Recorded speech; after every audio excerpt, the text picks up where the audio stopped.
Bismillahirrahmanirrahim. Wa yajibu fi haqqihi ta'ala al-baqa'u.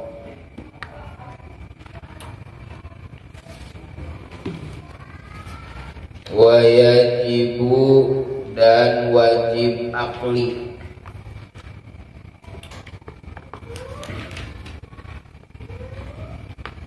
Wa yajibu dan wajib akli.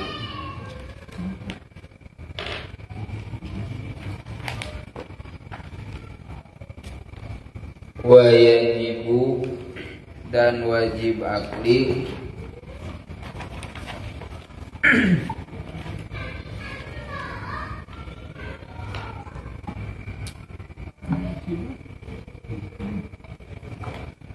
Fi haqqihi ta'ala, dalam haknya Allah Ta'ala.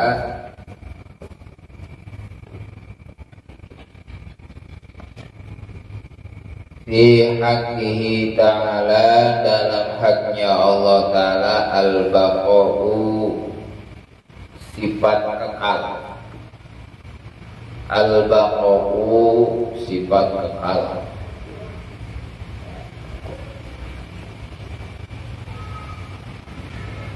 Wa maknahu annahu ta'ala la akhira lahu. Wa maknahu dan makna baqo. Wa maknahu dan makna baqo,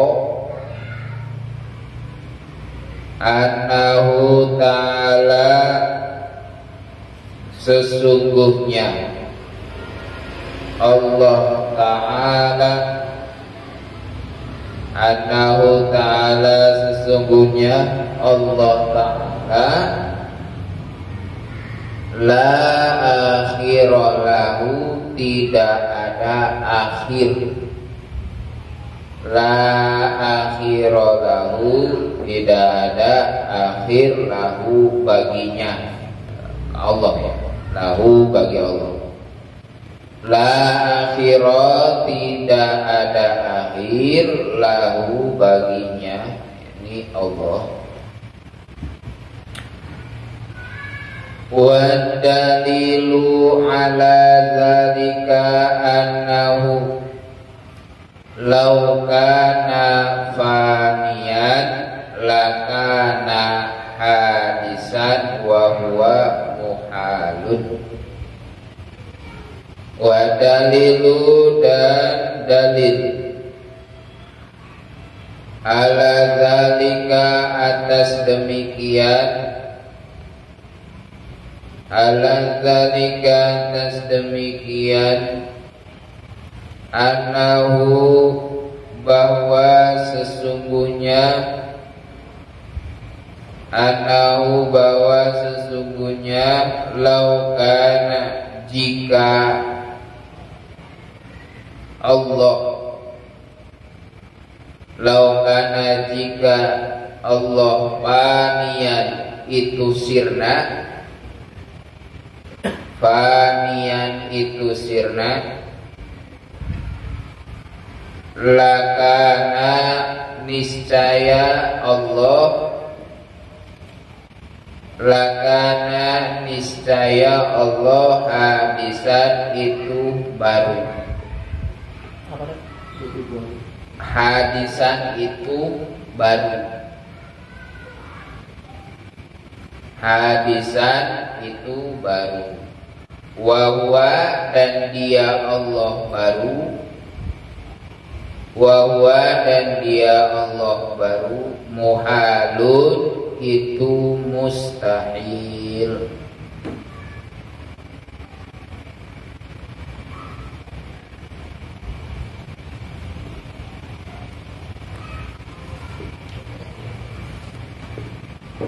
Muhalun itu mustahil.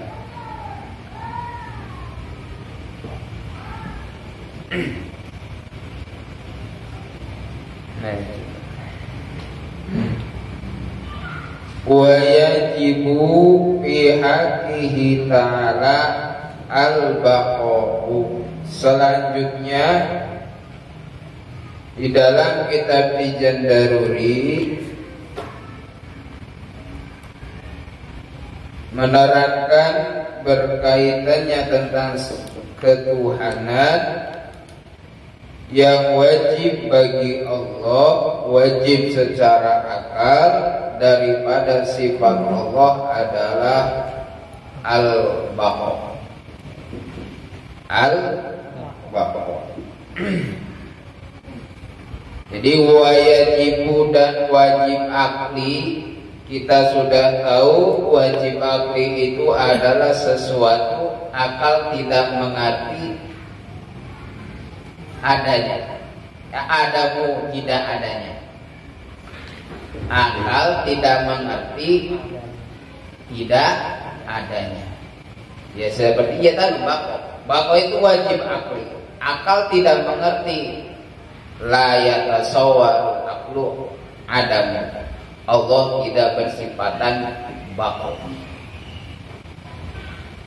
Karena kalau Allah tidak kekal, ya sama dengan makhluk.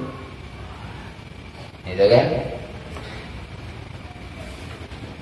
Dan kita tahu bahwasanya al-baqa atau sifat baqa itu tergolong sifat salabiyah.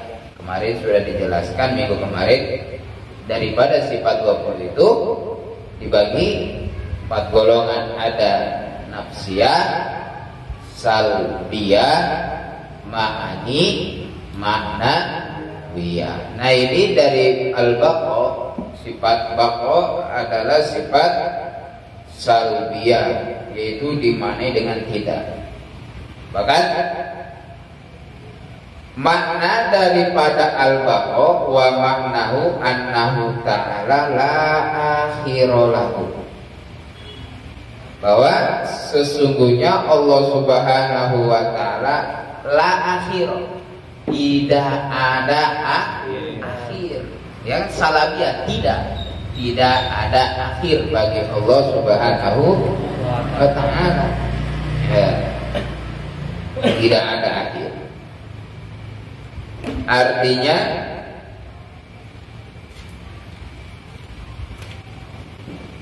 wujudnya Allah tidak berkaitan atau tidak, atau istilahnya menetap daripada tidak ada. Niscaya Allah itu kekal. Nah, apa dalil daripada sifat baqa kekalnya Allah Subhanahu wa ta'ala? Nah, ada dalil naqli, ada dalil akli. Kalau dalil naqli yaitu berdasarkan dari Al-Quran, di dalam surat surat Ar-Rahman, kullu man 'alaiha fan wa yabqa wajhu rabbika dzul jalali wal ikram. Di surat Ar-Rahman ayat 16 dan 17. Itu dalil naqli dari Al-Quran. Allah itu sifat baqa. Wa kullu man 'alaiha fan, seluruh makhluk di muka bumi fanin, sirna. Wa yabqa wajhu rabbika dzul jalali wal ikram, dan kekal zat Tuhanmu yang mempunyai keagungan dan kemuliaan. Nah, disinilah berarti Allah itu sifat baqa, kekal. Ya, kekalnya tidak ada akhir, berbeda dengan makhluk. Pasti ada akhir. Mungkin kita tahu dari penjelasan guru-guru, ya kan surga, neraka itu kekal. Ketika kiamat surga neraka ada di badan kita, yaitu tulang ekor sebesar atom, itu kan kekal, tidak hancur. Itu makhluk Allah yang memang dikehendaki untuk kekalnya oleh Allah Subhanahu wa ta'ala. Aras, kursi, lauhil mahfud, surga, neraka. Nah, terus tulang ekor manusia itu ketika kiamat sirna semuanya itu kekal.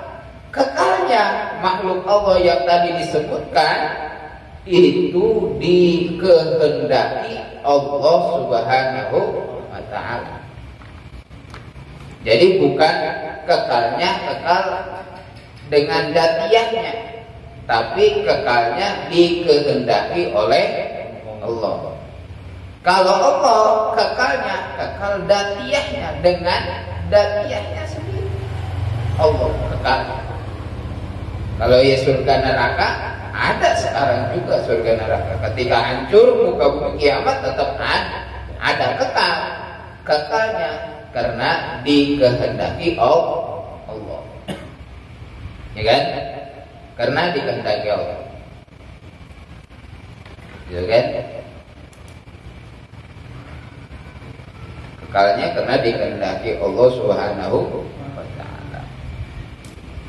Artinya surga, neraka itu memang ditinjau dari datiahnya, memang boleh saja sirna, tapi memang dikehendaki oleh Allah bahwa surga neraka, aras, kursi, lauhil mahfud, kolam tulisan catatan amal itu tidak akan hancur. Itu semua makhluk Allah memang kekalnya bukan sendirinya, tapi dikehendaki Allah. Itu kan? Ya kan gitu. Di anggota badan tulang ekor sebesar atom juga di kita itu tidak akan hancur. Nah, itu yang akan ketika terjadi kiamat, tiupan pertama seluruh makhluk mati. Nah, Allah Subhanahu wa ta'ala menurunkan hujan itu air hujannya menyerap ke tanah. Apabila tulang ekornya itu menyerap air hujan, kena air hujan yang diturunkan oleh Allah, maka berubah menjadi jasad semula. Ditiup sangkakala 2 kali, keduanya itu ruh berterbangan menghampiri jasadnya masing-masing. Jadi enggak sampai ke Seliru, ruh Pak Handri ke Pak Handri, ruh ke Pak Heru ke Pak Heru. Itu enggak bakal kesasar. Itu kan. Itu maka nanti bertumpuk-tumpuk kayak belalang.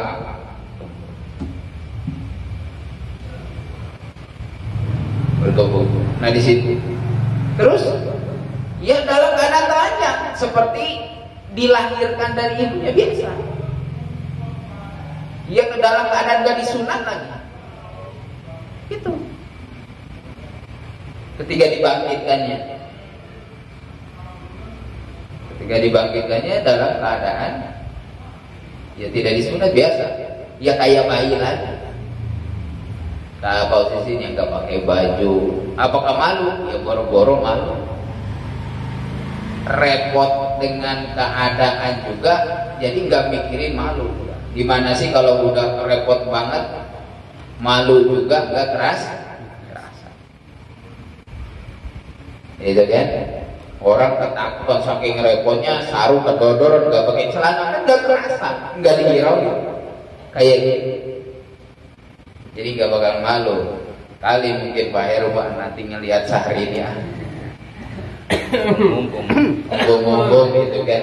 Di dunia nggak bisa ngelihat gitu kan, sehari ini lagi gitu kan.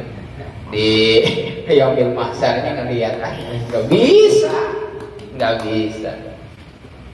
Artinya ya borok buat ngelihat orang lain, mikirin sendiri pun juga tidak mau.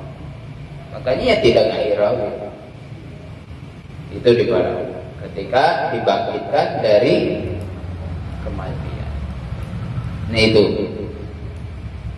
itu memang keimanan bagi kita, kepercayaan bagi kita. Memang sudah jelas dinas oleh Al-Quran dan hadis menjadi rukun iman. Adanya hari kiamat dan adanya hari pembangkitan. Pasti. Makanya kita ini diciptakan di dunia ini bukan untuk sementara tapi untuk kekal. Adanya kita di dunia ini diciptakannya untuk kekal. Kekalnya apa? Ya kan kalau di dunia paling sampai 70 tahun, 80 tahun. Nah, terus proses meninggal. Meninggal itu hanya pintu untuk masuk alam ke selanjutnya. Segalanya bangun lagi ke alam barzah. Ya kan? Di alam kubur gitu kan. Di TPU transit menuju ke akhirat. Transit itu di TPU biasa gitu kan. Nah itu memang taman, kalau memang mendapatkan rahmat menjadi taman-taman surga. Kalau mendapatkan azab, ya daripada apa? Ruangan neraka. Nah, sama. Miniatur surga, miniatur neraka, ya dikuburkan. Kalau mendapat iman, mendapatkan, ya dikuburnya. Nah, kalau mendapatkan siksaan, ya dikuburannya, ya disiksa. Gak enak. Nah itu fasenya, ya kan? Ya kan kalau mati itu hanya apa? Hanya sementara, hanya pintu untuk masuk ke alam selanjutnya. Untuk ke akhirat sama, mati pula. Ketika yaumil kiamat seluruhnya mati. Ketika itu dibangkitkan lagi. Nah di situ hari pembangkitan. Nah kan itu makhluk semuanya.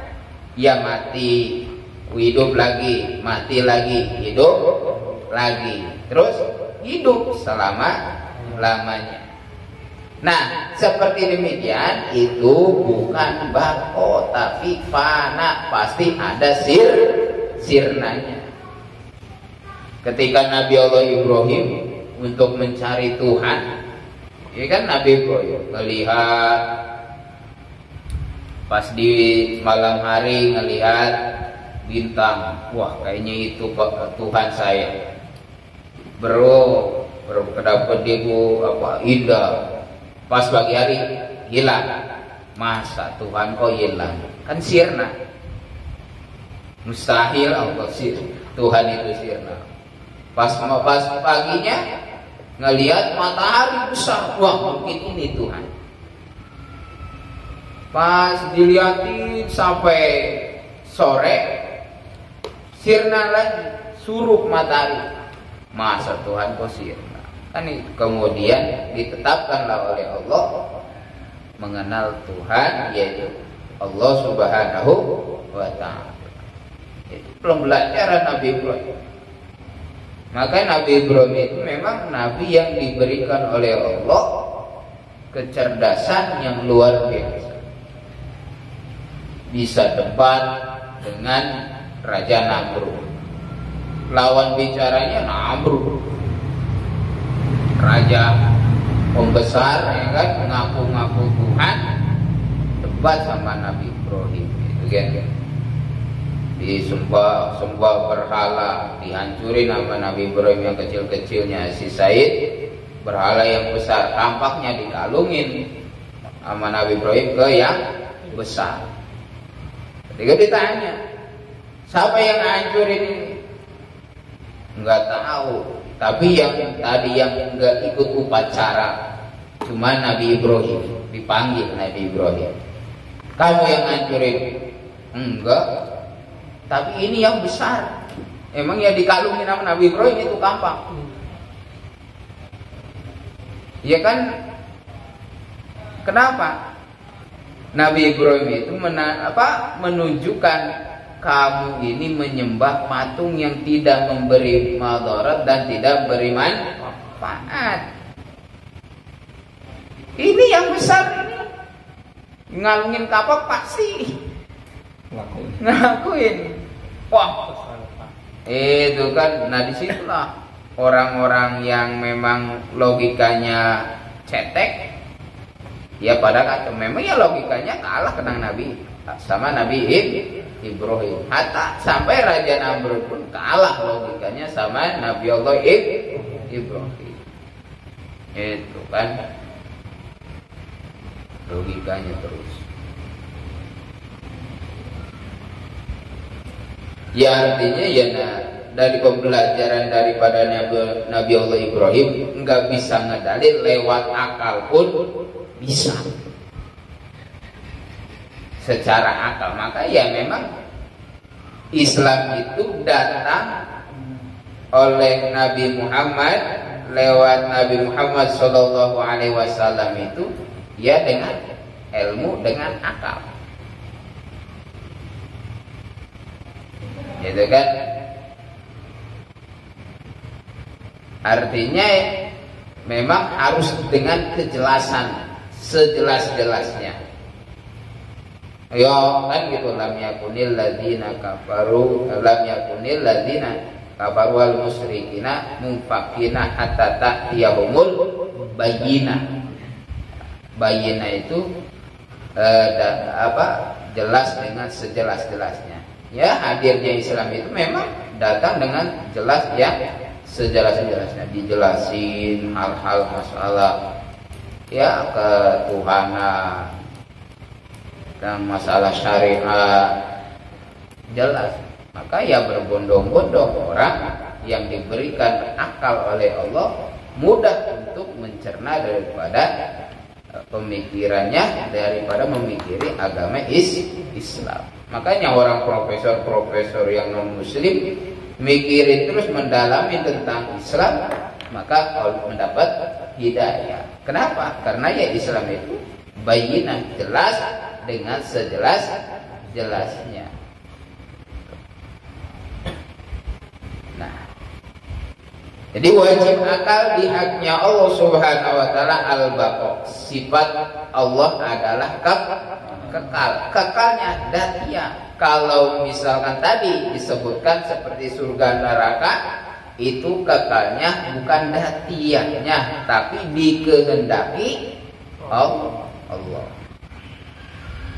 Apa dalilnya? Tadi kullu man 'alaiha fan wa yabqa wajhu rabbika dzul jalali wal ikram, surat Ar-Rahman ayat 16-17. Ada juga kullu syai'in halikun ila wajhah lahul hukmu wa ilaihi turja'un. Segala sesuatu halikun itu rusak ila wajah, kecuali Allah Subhanahu wa taala. Ya berarti menunjukkan kekalnya Allah Subhanahu, kekalnya la akhira lahu, tidak ada akhir. Itu secara naqli. Kalau secara akli, wadalilu dan dalil ala dalika atas demikian. Laukana panian, jika memang Allah Subhanahu wa ta'ala itu panian sirna, pasti Allah jaizul wujud, wujudnya itu boleh-boleh saja wujud. Tapi Allah keberadaannya jaizul wujud atau boleh adanya itu mustahil. Jika memang Allah itu jaizul wujud, lakana hadisan, niscaya Allah itu baru. Ya kan, kita ini jaizul wujud. Kalau Allah jaizul wujud sama dengan kita. Kalau sama dengan kita niscaya hadis baru. Sedangkan wa huwa muhalun, Allah kesifatan sifat hadis itu mustahil. Artinya akal tidak mengerti adanya sifat Allah itu hadis baru. Karena sudah dijelaskan Allah itu kidam kemarin. Mustahil Allah hadis. Hadis itu baru.